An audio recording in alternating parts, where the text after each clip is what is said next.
Fala pessoalzinho, tudo tranquilo? Vamos para mais uma aula agora que eu deixei aqui gravada para vocês.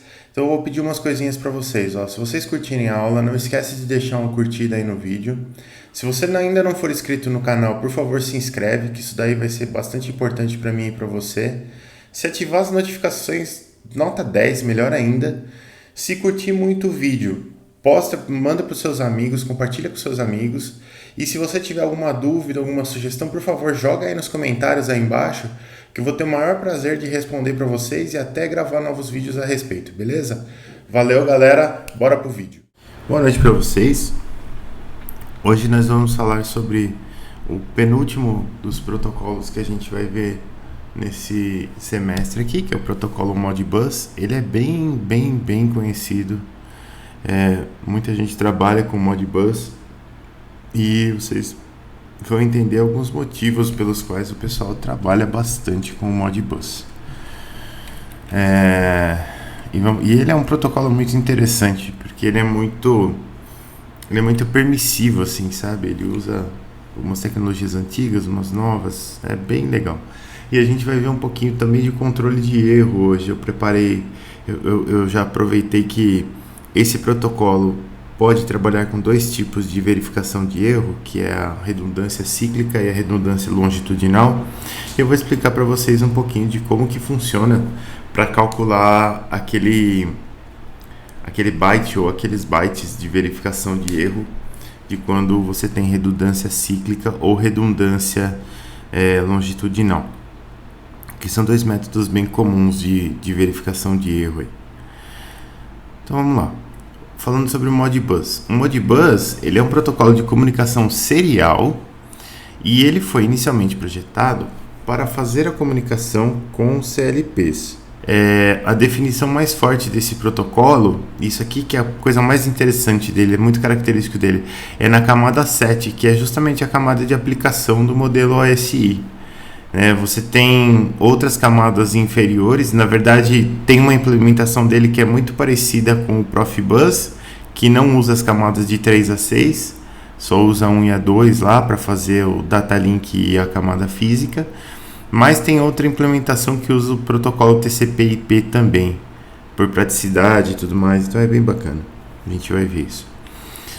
Esse protocolo ele não exige nenhum tipo específico de interface física, então ele pode ser implementado na RS-232, RS-485, loop de 20 mA ou protocolos TCP/IP. Aquilo que eu falei, a definição mesmo do Modbus, a forte, é na camada 7. Dali para baixo, você pode escolher o tipo de implementação que será feita. Então, por isso, não tem uma definição formal de compatibilidade com o Modbus. Isso aqui também é interessante. Quando você vai fazer um equipamento, você não tem uma empresa tipo no Profibus lá, que você tem na Fieldbus, que você tem a Foundation Fieldbus, que vai dizer para você se aquele dispositivo é ou não compatível com Fieldbus, ou na Fundação Hart também, que você também tem uma não é bem uma empresa, mas é uma fundação dizendo ali o que é e o que não é hard. No caso do Modbus não tem. No caso do Modbus, se você simplesmente se você quer fazer um dispositivo que é compatível com o Modbus, você fica encarregado de falar isso e de garantir isso, É o fabricante que tem que se responsabilizar. A linguagem Modbus, ela é o padrão serial da indústria desde 79, comunicação serial digital, mas você vê que ela é mais antiga do que protocolo HART, por exemplo, HART de 89, mais antiga do que Fieldbus, ela veio em 79. Se baseia no modelo mestre-escravo e você pode ter até 247 escravos por mestre. Ela possui algumas características que são físicas, que é o formato do frame. Frame é a palavrinha lá que a gente manda de bits lá para enviar uma mensagem na rede. A sequência do frame também é importante, e a manipulação de erros e exceções. eu acho que a gente vai falar um pouquinho mais para frente de erro, mas essa parte de exceção ela é muito importante. Não sei se algum de vocês programa em Python ou programa em Java ou JavaScript, qualquer coisa assim, mas essas linguagens mais novas, eu, por exemplo, eu programo em Java com aspiração a aprender também JavaScript e também Python. Só falta um tempinho aí para poder dedicar. Mas essas linguagens elas têm algo que se chama de manipulação de exceções, né, que a gente chama de exception handling. O que são exceções? Funciona assim, ó. Nas linguagens mais antigas, se você tinha um erro no seu programa, tipo um Stack Overflow, por exemplo, que é quando você tem uma memória alocada e você tenta ler uma posição que está fora dessa memória e dá um erro, né? O programa dá o crash, né? Ele capota, dá um Stack Overflow e o sistema operacional para o seu programa e dá um erro lá. Em algumas aplicações, e isso tem sido uma tendência cada vez maior, um erro não pode fazer com que a aplicação simplesmente trave. Você imagina uma aeronave tá voando lá no céu, no meio do Oceano Atlântico, e dá uma tela azul no avião, o avião cai. Não pode acontecer, entendeu? Dá um erro, o sistema tem que ser capaz de lidar com aquele erro e continuar rodando o programa. Para fazer isso existem as exceções. A exceção ela é um tipo de mensagem de erro, né? Então quando você está programando lá em Java, por exemplo, você tem as palavrinhas reservadas da língua, né? Que você tem as declarações de valor, você tem o int, o float, o double, tal, não sei o que. Aí você tem os loops, né? Você tem o for, tem o while, tem o continue, tem o switch. Se eu não me engano, não é o continue, no Java é otherwise.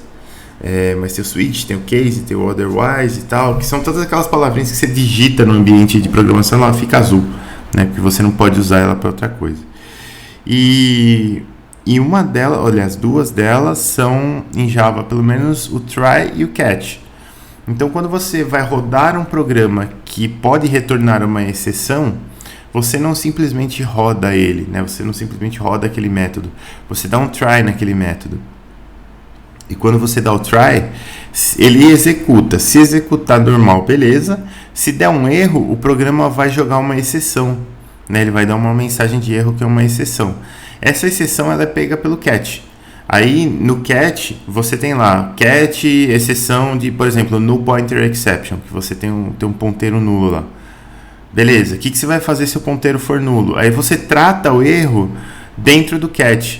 Então você já prevê o erro, já trata o erro para que o seu programa, mesmo que ele aconteça de dar erro, você consegue tratar o erro no runtime ali, continuar a execução do programa normalmente e não ter um congelamento do programa, não ter um freeze, não ter uma tela azul, não ter nada disso. Então isso é exceção. Ela é diferente de um erro simples. E o Modbus ele tem manipulação de exceções, o que é muito interessante. E outra das características fixas do Modbus são as funções que você pode executar com o seu dispositivo. Nem todas as funções são executáveis em todos os dispositivos, mas isso é uma característica fixa do Modbus. E aí você tem características selecionáveis, por exemplo, meio de transmissão, as características da transmissão. Então, o que acontece? Eu posso escolher se eu quero transmitir meu sinal, por exemplo, por Ethernet, por fibra ótica. Eu consigo selecionar isso, por sinal de rádio. Eu consigo selecionar. E as características da transmissão também. Que protocolo que eu vou usar? Eu vou usar TCP/IP, eu vou usar algum dos protocolos RS para protocolo físico? Posso usar, posso não usar. Eu posso escolher isso aqui, mas eu escolho isso, obviamente, antes da execução, né? Depois que você implementou o sistema executor, não dá mais para mexer no meio de transmissão nem nas características da transmissão. Aquilo que você escolheu vai ser aquilo que vai ficar. Outra coisa que pode acontecer também, de você poder escolher, é se você vai mandar os dados em formato ASCII ou em formato RTU. entre os dispositivos. Eu vou mostrar para vocês também, isso daí mais para frente. Mas para quem não sabe, ASCII é caracteres mesmo, aqueles caracteres que a gente usa numa string, e RTU vai usar bits mesmo, né? Não precisa nem falar que RTU é melhor. Então vamos lá, a gente tem uma implementação pura aqui do Modbus. Por que eu coloquei essa figura aqui? Porque vocês vão ver que quando se fala em Modbus, a primeira coisa que se fala é: o Modbus ele é baseado nas 7 camadas do modelo ASI, mas ele não usa da 3 a 6. Então isso daqui é um Modbus puro. Você tem aqui na camada de aplicação, você tem o protocolo Modbus é ótimo, né? Modbus Application Protocol, que é algo que aqui está como cliente-servidor. Na verdade, ele é cliente-servidor se for TCP/IP, mas vamos lá. Vamos manter assim. Aqui está como cliente-servidor. As camadas 3 a 6 não se usa. Aí depois, na camada Datalink, a gente tem uma linha serial, aqui um protocolo de linha serial, que vai fazer a comunicação mestre-escravo, vai fazer aquele endereçamento, tudo bonitinho. E eu tenho a camada física, aqui tem outros 2 protocolos que a gente não mencionou ainda, que é o RS422 e o RS488.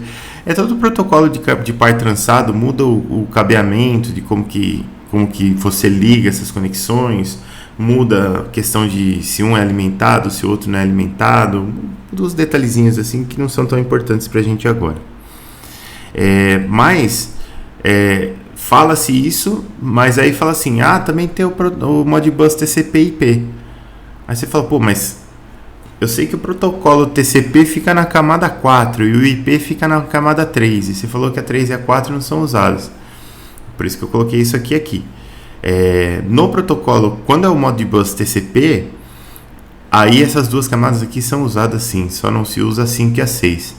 Então, dependendo como os livros colocam, isso pode ser uma meia verdade, né? Ela é uma verdade se você está implementando um Modbus, puramente Modbus, de cima a baixo, né? Desde a camada de aplicação com protocolo Modbus até a camada Datalink aqui com o protocolo Modbus também. Mas você pode, essa parte de baixo aqui, você pode fazer de outra forma. O importante do Modbus é essa camada de aplicação aqui, como eu falei lá no começo. Esse daqui é o forte do Modbus. É o que define o Modbus como Modbus. Com relação à comunicação, que é aquela partezinha de baixo lá do protocolo. O protocolo Modbus, ele é atualmente implementado usando uma das seguintes tecnologias. Então você tem TCP/IP em Ethernet, né?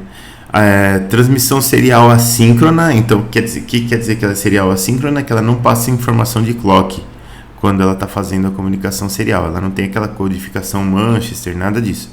Ela só passa os bits normalmente. E ela, nessa transmissão serial assíncrona, ela pode usar o EIA/TIA232E, que é o protocolo que você usa na RS232, protocolo da RS422, protocolo da RS485, fibra ótica ou radiofrequência. Você pode usar essas tecnologias aí. Aí você tem uma outra rede que se chama Modbus Plus.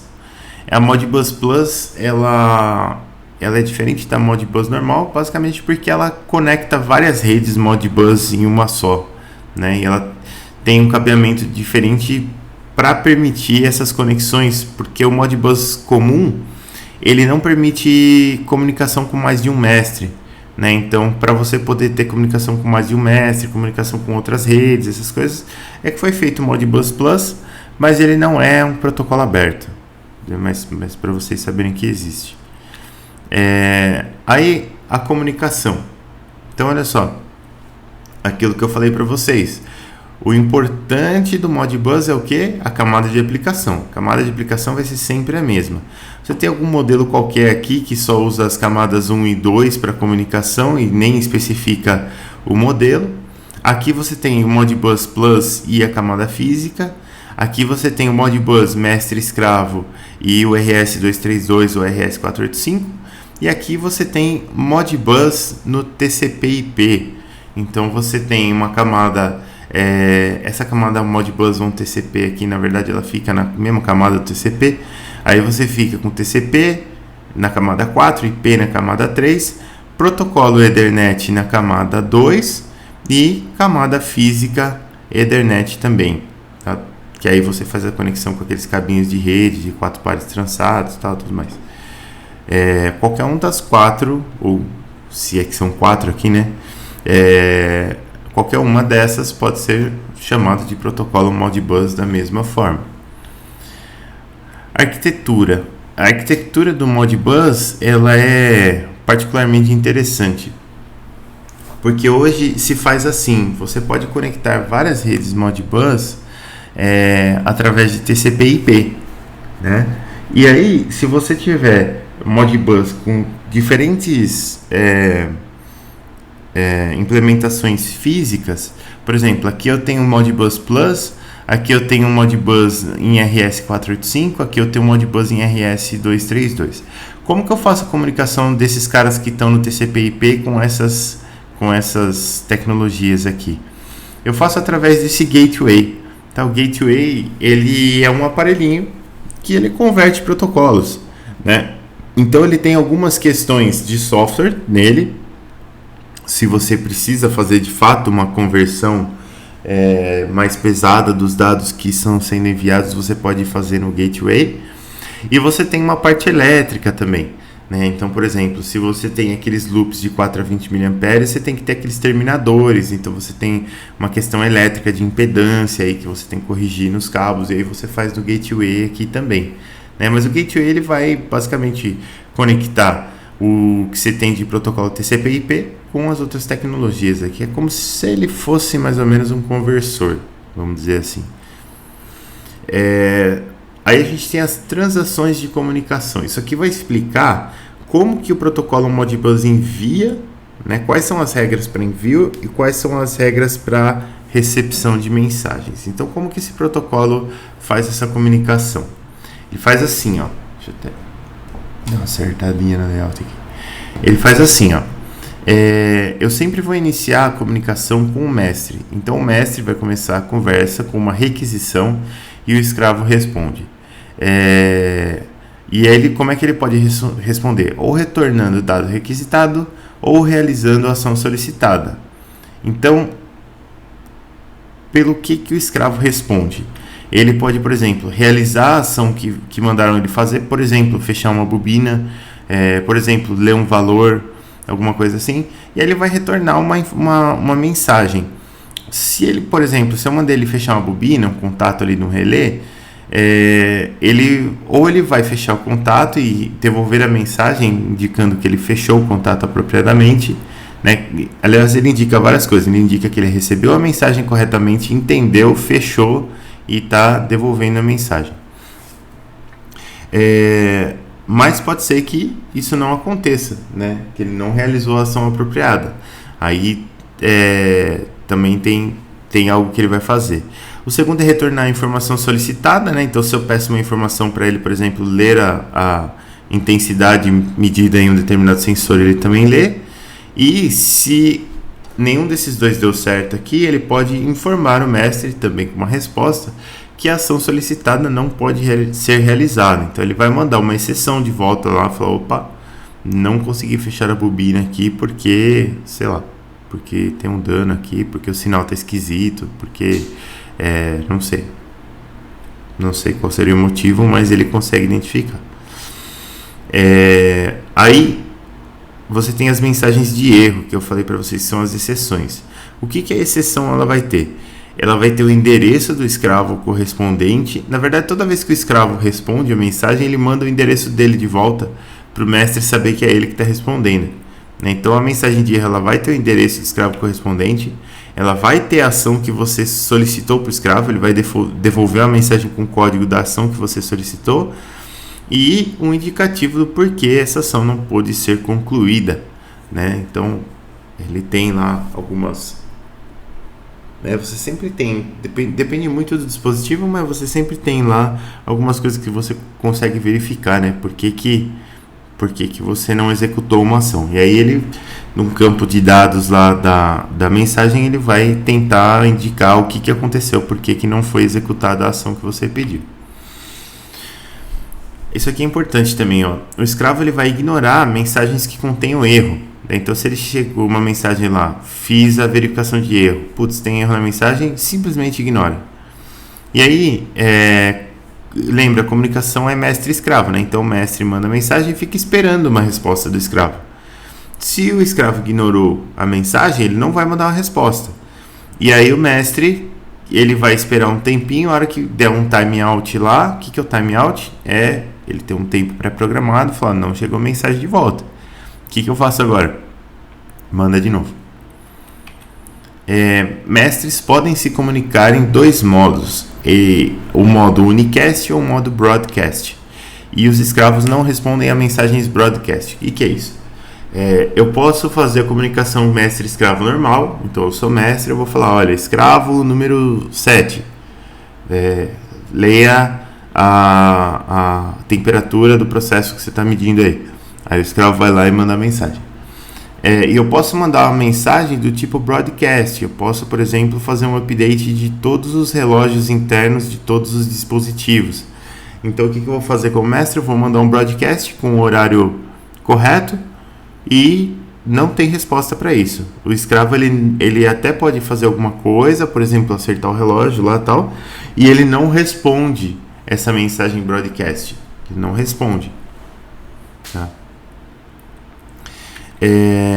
Então, o que é o modo unicast? O unicast é o mestre falando com um escravo e o escravo respondendo. O modo broadcast é o mestre falando com todos os escravos e sem obter resposta. Não tem resposta para o broadcast. Aí a gente tem um ciclo de solicitação e resposta, né, que é o Query Response Cycle lá.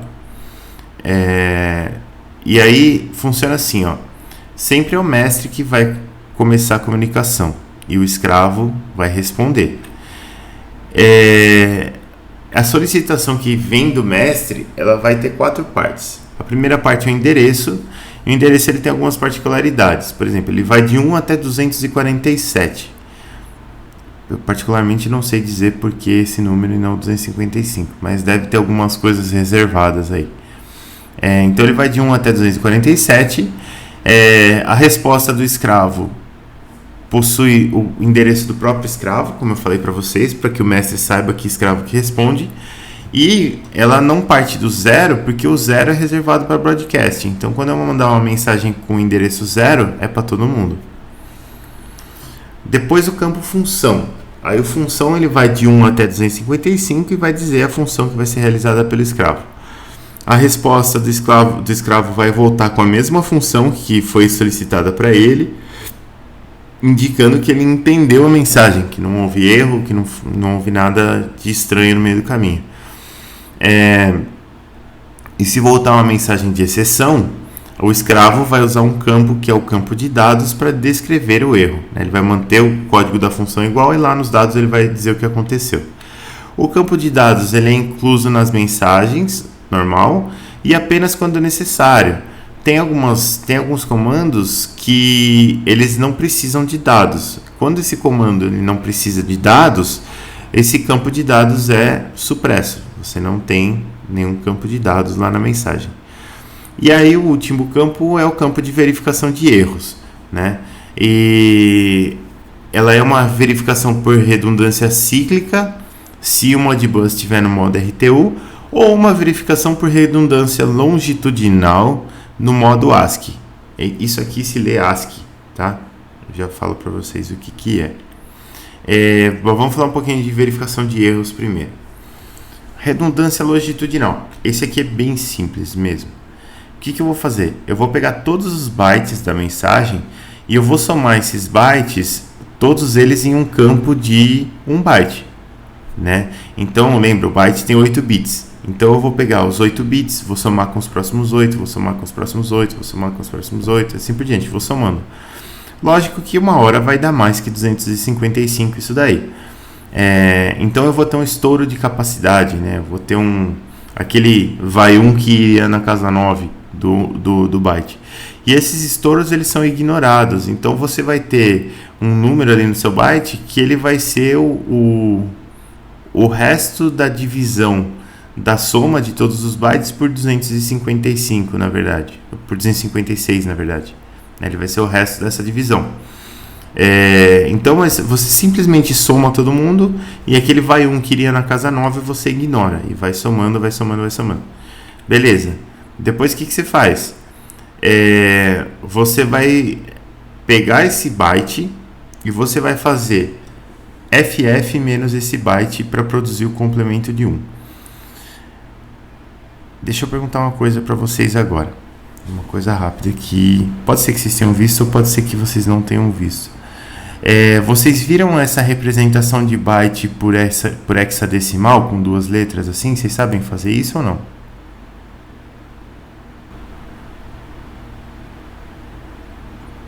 Posso sim, Arthur.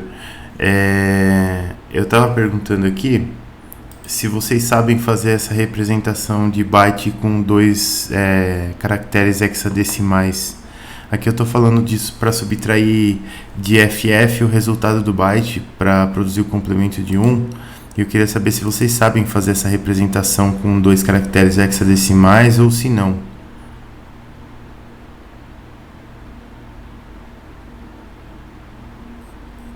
Não. Quer ver? Deixa eu mostrar para vocês, então. Já aqui. Isso aqui é bem tranquilo, na verdade. Mas é bom saber porque é muito útil.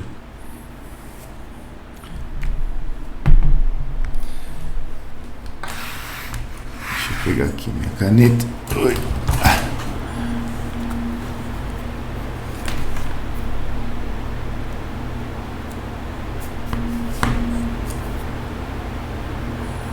Isso, é bem simplesinho. Na verdade, ó, a gente tem a tabela hexadecimal que ela funciona assim. São todos os valores de 0 a 15. Né? Então, um hexadecimal, por que é de 0 a 15? Porque ele representa algo de 4 bits. Então, a gente tem aqui 0000, 0001, 0010, 0011, 0100, 0101, 0110, 0111, 1000, 1001, 1010, 1011, 1100, 1101,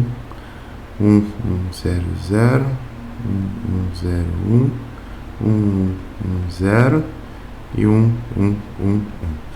Esses daqui são todos os números binários de 0 até 16, certo?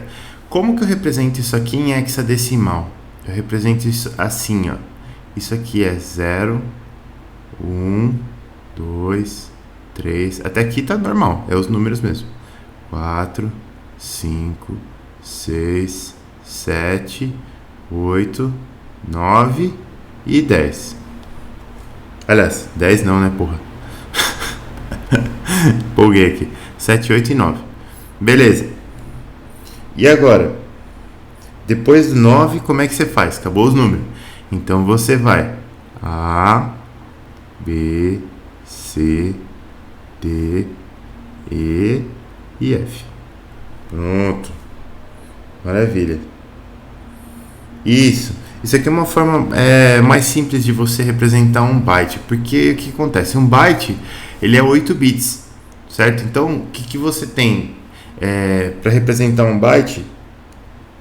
Isso. Para representar um byte, o que você faz?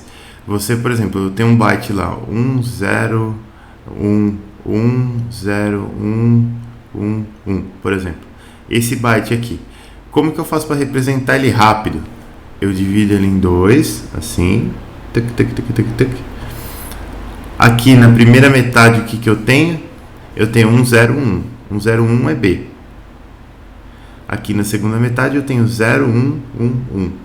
0, 1, 1 é 7. Então esse byte aqui é o byte B7. Deu para entender o processo?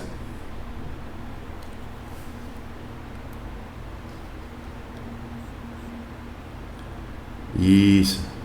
É isso aí. Isso aqui, essa tabelinha aqui se chama, esses números aqui se chamam hexadecimais, representação hexadecimal. Hexadecimal porque você tem 16 símbolos aqui, não 10. E aí,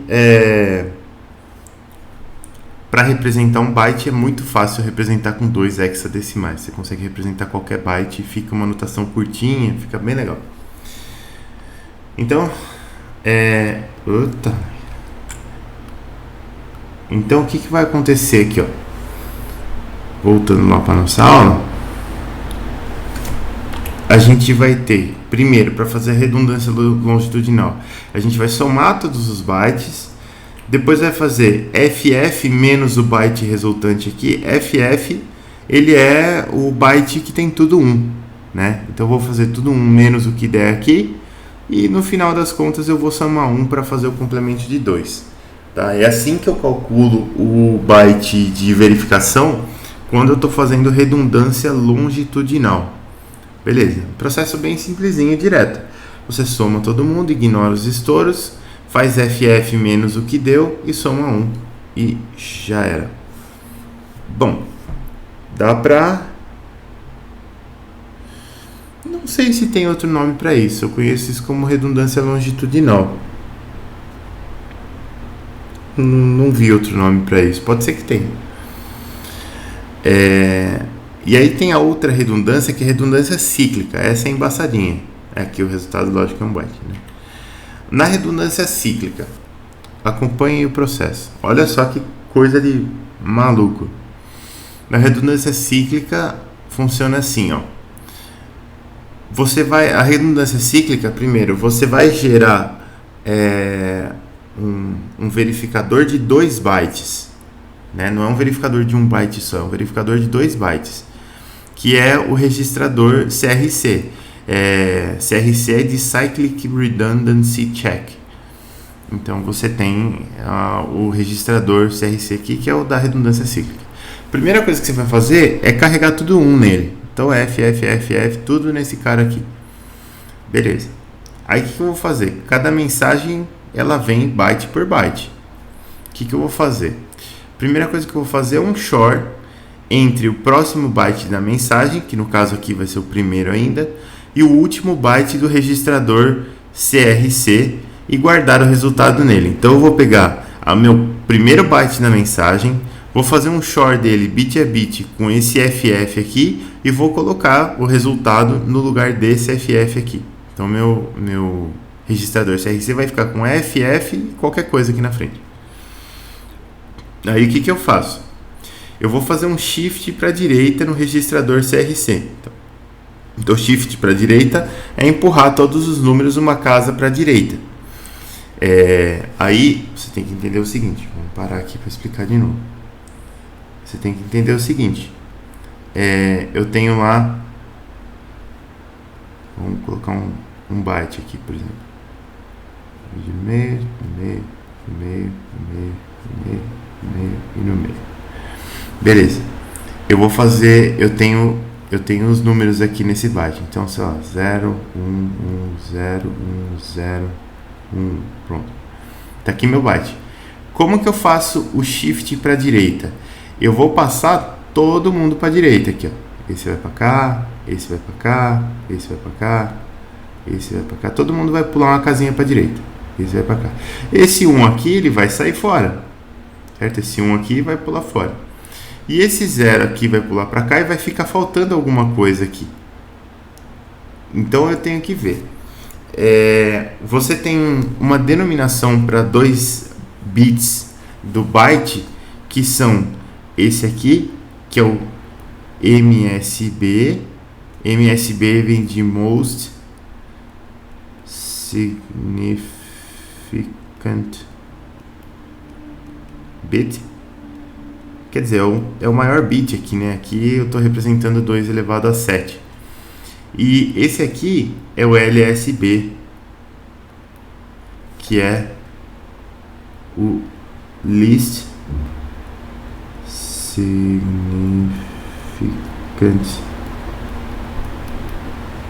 Bit.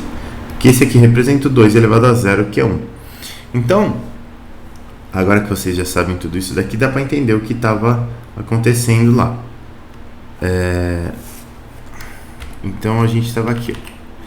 Eu vou pegar, então, tenho tudo F lá, vou fazer o short do primeiro byte com esses dois FF, vou guardar nesse lugar e vou fazer um shift para a direita. Então, quando eu fizer o shift para a direita, vai sobrar uma lacuna lá no maior número. Esse maior número, que é o MSB, eu vou preencher com 0 e eu vou olhar qual que é o menor bit que eu removi lá, né? Aquele 1zinho que caiu para fora quando eu fiz o shift para a direita. Eu vou olhar para esse número, beleza? Eu tenho que contar aqui se o número de shifts que eu fiz é menor do que 8. Aqui, como é o primeiro shift, com certeza é menor do que 8. Vocês vão entender isso aqui. Se ele for menor do que 8, que é o caso, eu vou ver se esse bit menos significante aqui é 0 ou se ele é 1. Se ele for 0, o que eu faço? Eu vou realizar mais um shift para a direita aqui, né? E preencher lá o bit mais significante, a lacuninha com 0, e vou analisar o último de novo. E eu vou contar um shift aqui. Então eu estava no 0, se eu fiz o shift para a direita, eu vou contar um shift. Aí o que vai acontecer? Beleza, se esse bit menos significativo que saiu aqui no shift for 0, eu vou continuar fazendo shifts aqui. Mas e se ele não for 0? Se chegar um 1 lá? Bom, se chegar um 1, o que eu vou fazer? Eu vou fazer o short do registrador CRC com um valor preset. Então você define um outro conjunto de 2 bytes aqui, que é um preset seu, que é uma máscara, e você vai fazer o short do registrador todo com essa máscara nova, se esse bit que saiu for 1. Beleza. Aí beleza. E vou fazer e vou voltar para o processo aqui. Aí o que vai acontecer? Eu vou fazendo esse processo aqui até que o meu número de shifts seja igual a 8.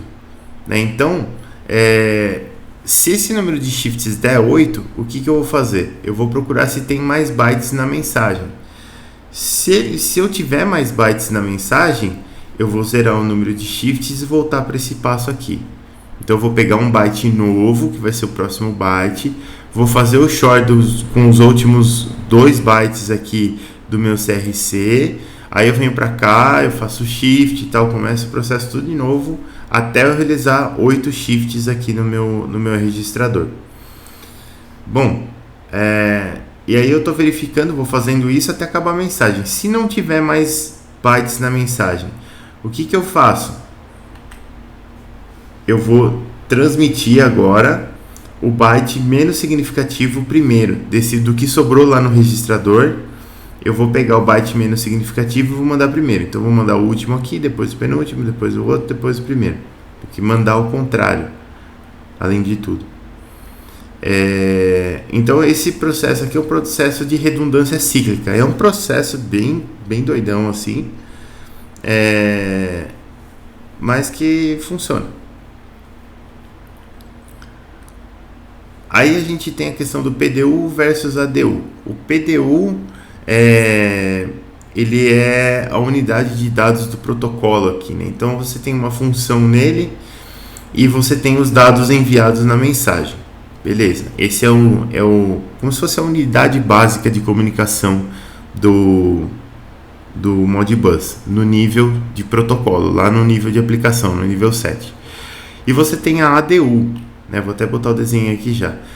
Então eu tenho a PDU aqui, que é a função e dados, e a ADU, o que ela faz? Ela pega esse PDU e ela adiciona um bloco de endereço, não endereço IP, nada, é o endereço a nível de aplicação, e eu adiciono também uma camada de verificação de erros aqui, se você está fazendo comunicação com um protocolo que não é o TCP. Porque o protocolo TCP, a gente já viu lá atrás, ele já tem uma verificação de erros muito boa, com 32 bits, né? Você tem 4 bytes lá. E a verificação de erro que a gente faz aqui é com 2 bytes, né? Você tem uma com 1 byte e uma com 2 bytes. Então, Se o seu protocolo lá de envio lá embaixo for o TCP/IP, esse error check aqui ele é suprimido da ADU, né? Mas você ainda tem uma camada de endereço que é aquele endereço de 1 a 247 do seu escravo lá, que é o endereço a nível de aplicação. Ele é um endereço diferente do endereço do tipo IP, por exemplo, se eu estiver usando uma TCP/IP. Aí a gente tem os modos de transmissão, né? Então a gente já falou de como que eu transmito os dados todos aqui, mas não falamos de nenhum tipo de codificação nem nada. E no Modbus tem dois tipos de codificação. O primeiro é o ASCII. O ASCII, pessoal, ele é um código em bytes que representa os caracteres, né? Então você tem que ver, ó, deixa eu mostrar para vocês. Isso aqui não é o que se usa mais hoje, ainda é utilizado, mas não é o que se usa mais hoje. A gente tem aqui, ó, vamos ver, tabela ASCII. A gente tem a tabela ASCII aqui, ó, que bonitinho. Então você tem os bytes aqui, né? Lembra, esse 0x aqui no começo é só para dizer que isso aqui está em hexadecimal, e você tem o byte 00, vai ser o 0, 01, vai ser 1, e assim por diante. E aí você tem, ó, um A, um B, um C, um D e um F, e aí você tem os caracteres aqui, tem alguns caracteres que têm um sentido mais a nível de programação. Então o 0 aqui é o null, depois você tem algum aqui que é o end of file, aqui o EOT que é o end of text, enfim, tem o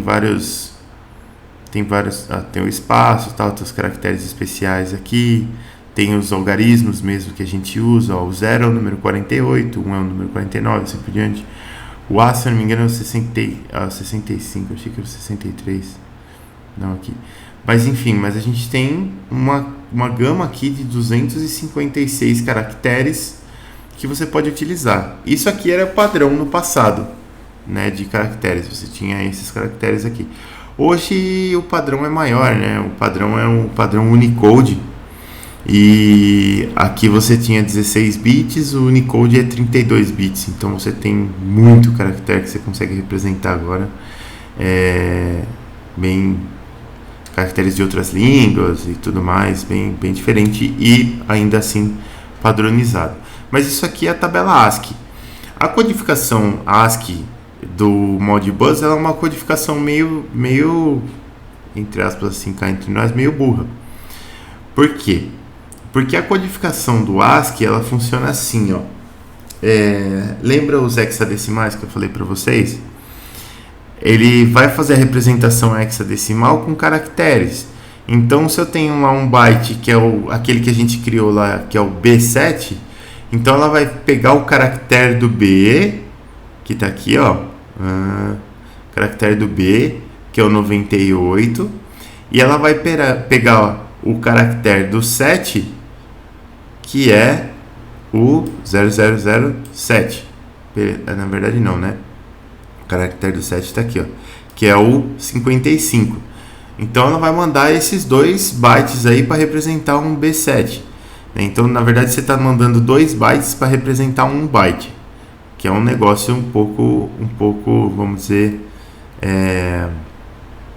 ineficiente, né? Em termos de comunicação, você está mandando o dobro de bits do que você precisava mandar. Voltando aqui para nossa apresentação. Então a gente tem essa tabela ASCII aqui, esse modo ASCII de enviar as coisas. Isso aqui também é conhecido como Modbus A. Eu acredito que ele foi o primeiro a ser lançado, mas não tenho certeza. Então você tem uma codificação hexadecimal, você vai usar os caracteres 0 a 9 e os A a F.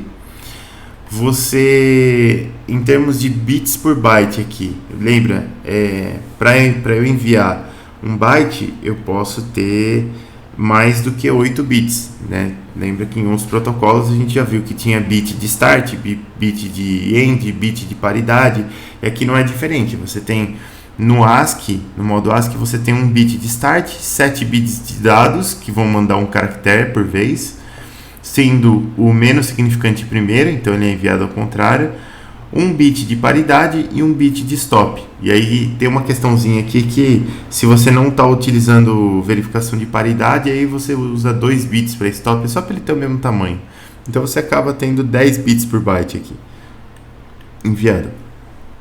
E aí a sua verificação de erro aqui é por redundância longitudinal, que é aquele que soma todo mundo, faz FF menos o resultado, soma 1 no final. Beleza, esse aqui é a redundância longitudinal. Aí a gente tem o modo RTU, que é mais eficiente, que é o Remote Terminal Unit. Ele é mais veloz, ele é mais robusto e ele também é conhecido como Modbus tipo B.